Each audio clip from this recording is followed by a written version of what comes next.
The morning my life with my wife turned into a slow-burn crime documentary started while she was still brushing her teeth, foam at the corners of her mouth, me half awake at the cabin kitchen counter, grinding beans and pretending this was going to be a quiet weekend. When her phone lit up with an urgent dispatch notification, she tapped it on speaker without even looking, and a nervous voice came through.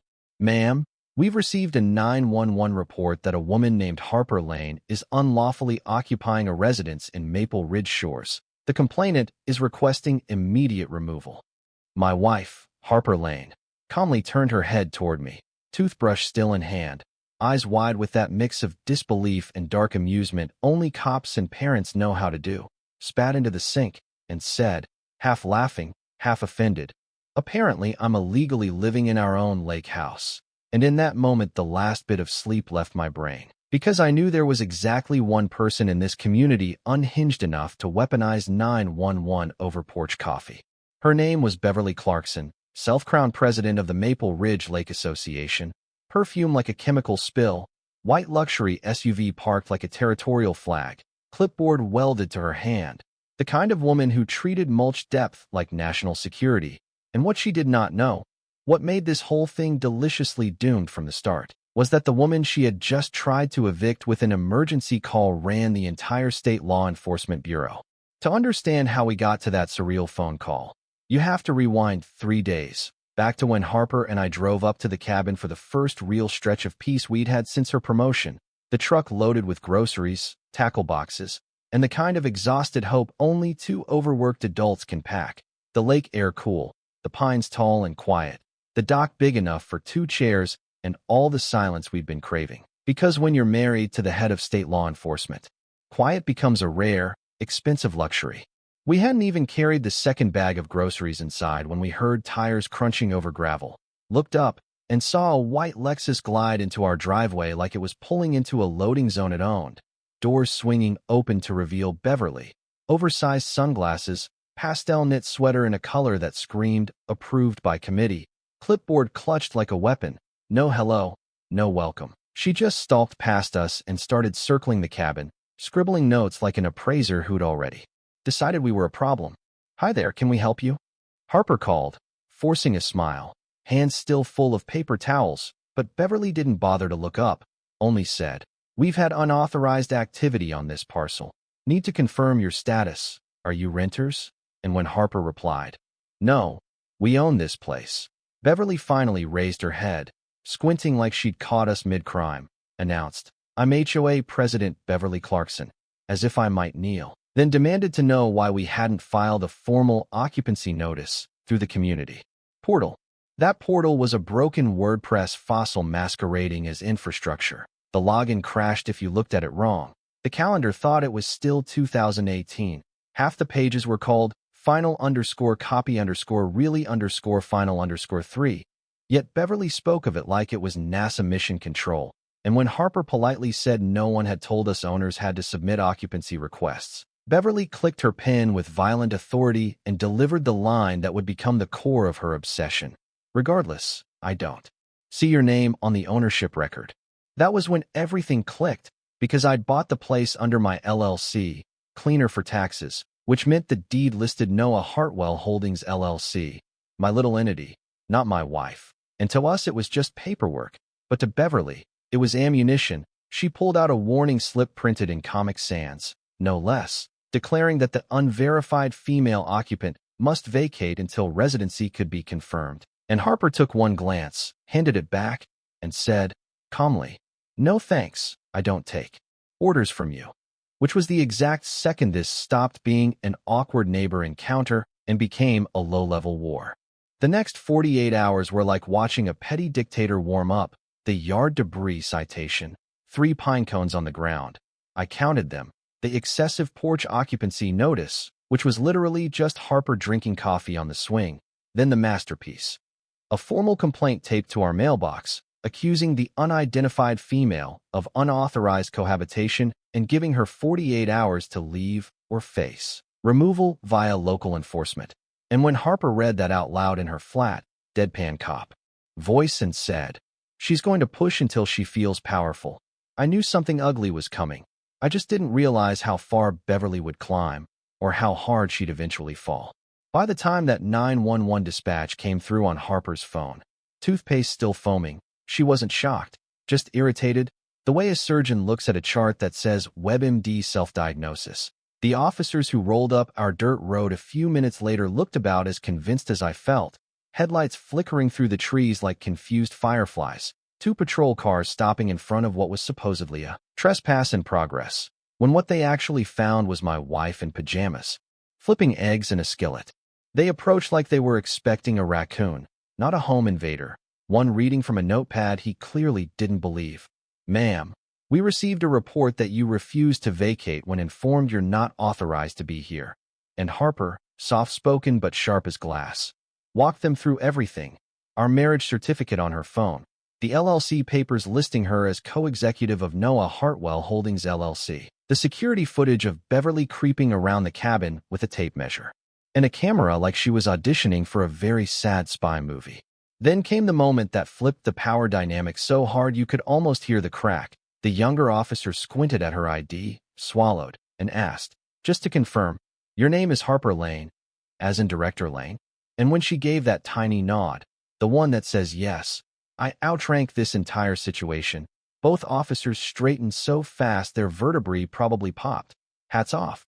Voices suddenly formal, because they had just realized the unidentified female they'd been sent to remove was the director of the State Law Enforcement Bureau, with a direct line to the governor and a better understanding of misuse of 911 than anyone in this zip code. "Relax," she told them. "You're just doing your job, but I want this on record." And she played them the footage, the late-night prowling, the mailbox harassment, the bogus notices, the drone that would show up the next day, the whole pattern of obsession forming like a storm system on a radar, then requested a formal log of every single call, past and future, involving our address. And in that quiet, measured tone of hers, added words that sounded more like a legal warning than a casual remark. "We're clearly moving from HOA friction into criminal harassment."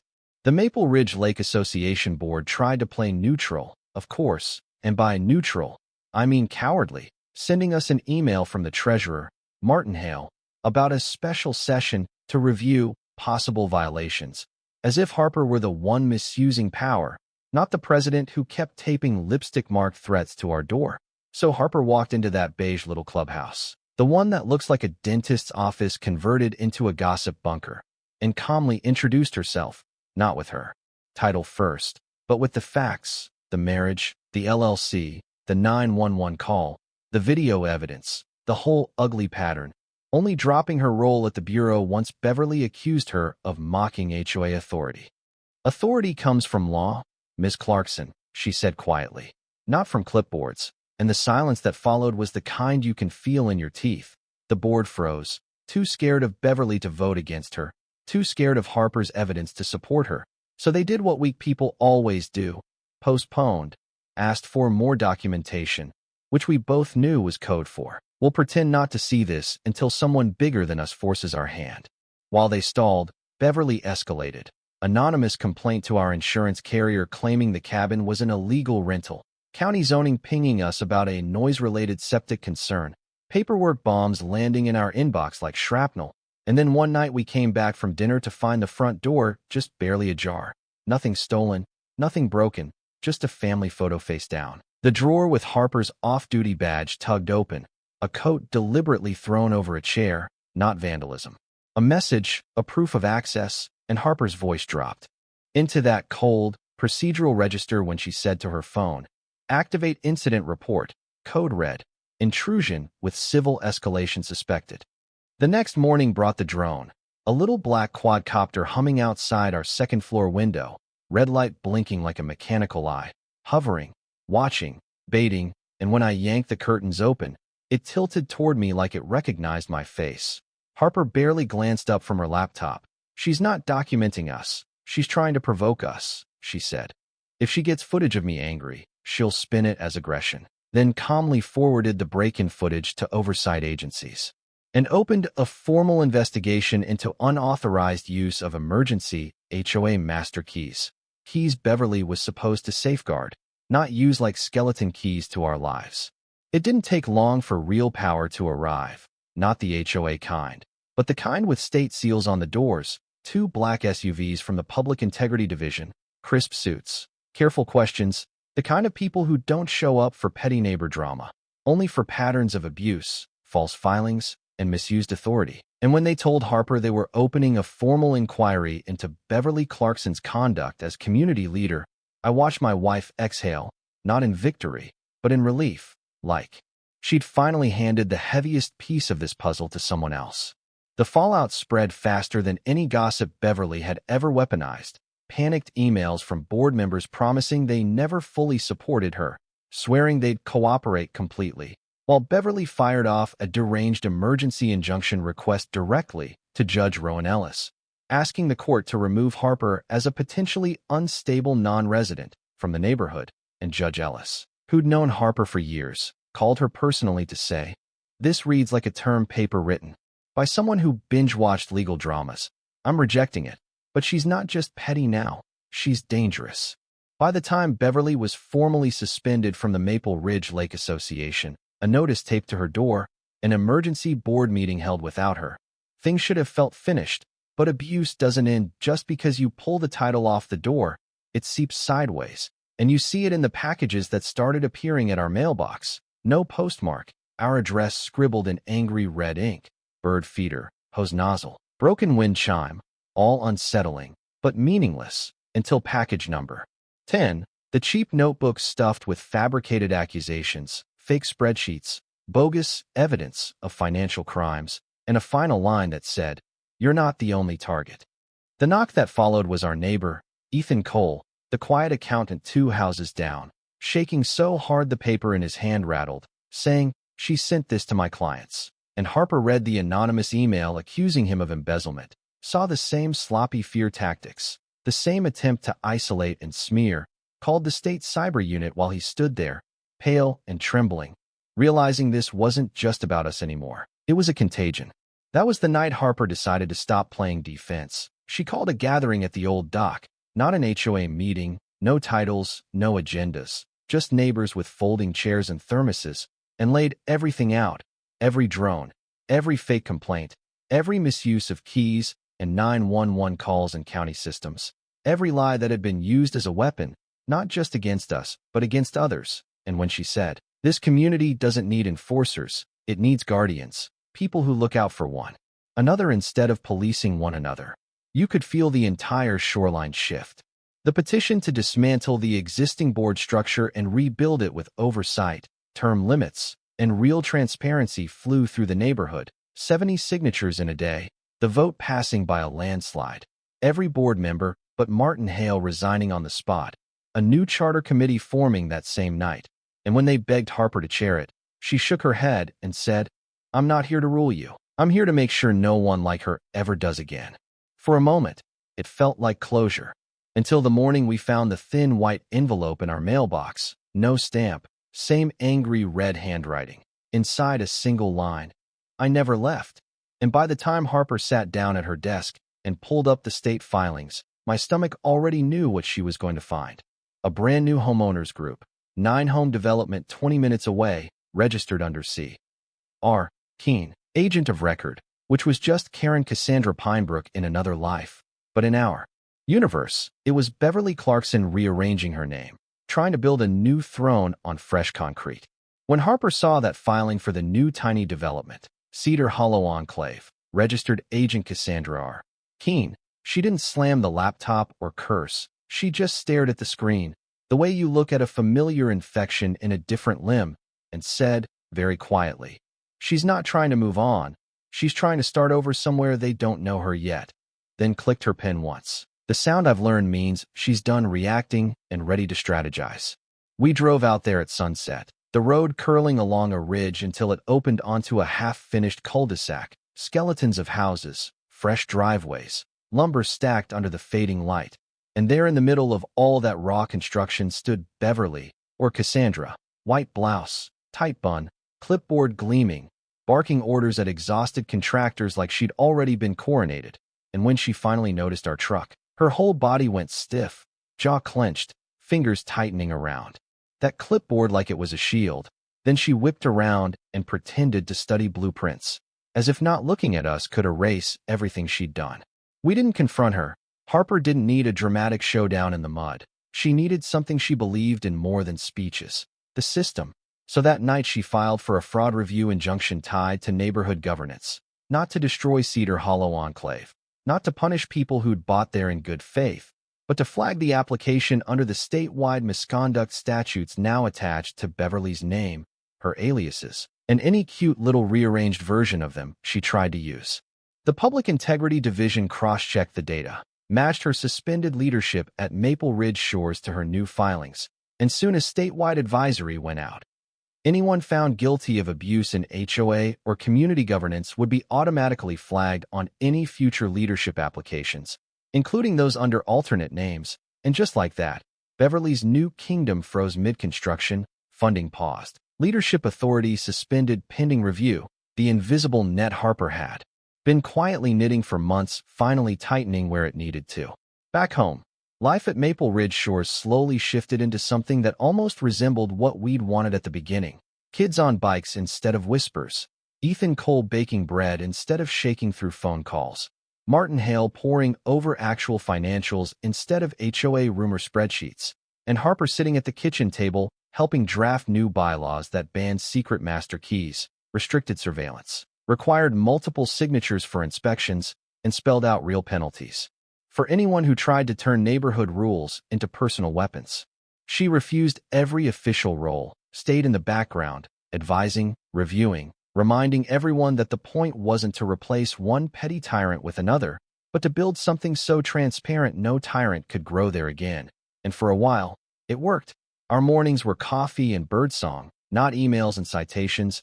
Our nights were crickets and lake water, not security footage and incident codes. And the trauma of Beverly started to feel like a bad season we'd finally finished. Months later, another envelope arrived, but this one didn't come with red ink or threat-soaked handwriting. It came from the State Licensing Commission, official seal, clean type, no drama, and when Harper opened it at the table, her eyes tracked the lines slowly, carefully, before she handed it to me with a simple, "It's done." The letter said that Beverly Clarkson, under any legal variation or alias, was permanently barred from holding any position of authority in any HOA, co-op board, neighborhood compliance committee, architectural review panel, or community governance body anywhere in the state. Not suspended, not probationary, banned. Her name now a hard stop in every system she'd ever tried to bend. A few days after that, as if she needed to prove to herself it was real, another envelope appeared in our mailbox. No return address, same shaky handwriting on the outside, but inside just a photocopy of that denial. Nothing added, nothing scratched out, almost. SD like a confession slipped into our lives at 3 a.m. Harper slid it into a plastic sleeve, placed it at the back of her thick evidence binder, the one she hoped she'd never have to open again, and let out a breath that sounded more like release than victory. That night we sat on the dock, feet swinging above the dark water, the lake finally reflecting only moonlight instead of flashing red drone lights or patrol cars. And for the first time since this began, I watched my wife relax without scanning the tree line, shoulders soft, head resting lightly against mine. And when I asked, "Do you think she'll try again somewhere else?" Harper shook her head and said, "Not with power, not here, not anywhere this system can see. People who live on fear and control can always move, but consequences move now too." This whole mess changed me more than I expected.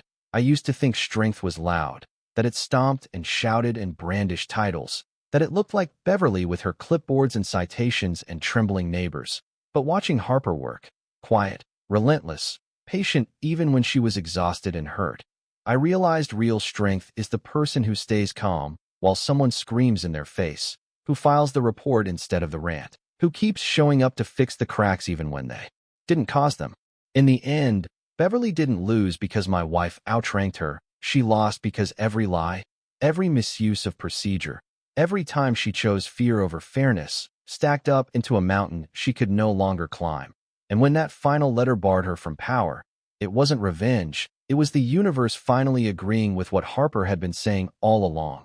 Authority without accountability isn't authority. It's just delayed collapse. So now I sit on this dock and tell you this story, not just about a Karen, with a clipboard and a grudge, but about what happens when someone pushes back the right way, slowly, legally, stubbornly, until the system has no choice but to follow. And I can't help asking you, if you've ever dealt with an abusive HOA, a petty boss, a neighbor who thinks rules are weapons, where do you think the line should be drawn? When does enforcement become oppression? And when justice finally comes? Quiet, steady, undeniable. Do you think the damage it took to get there is ever really worth the lesson it teaches everyone else?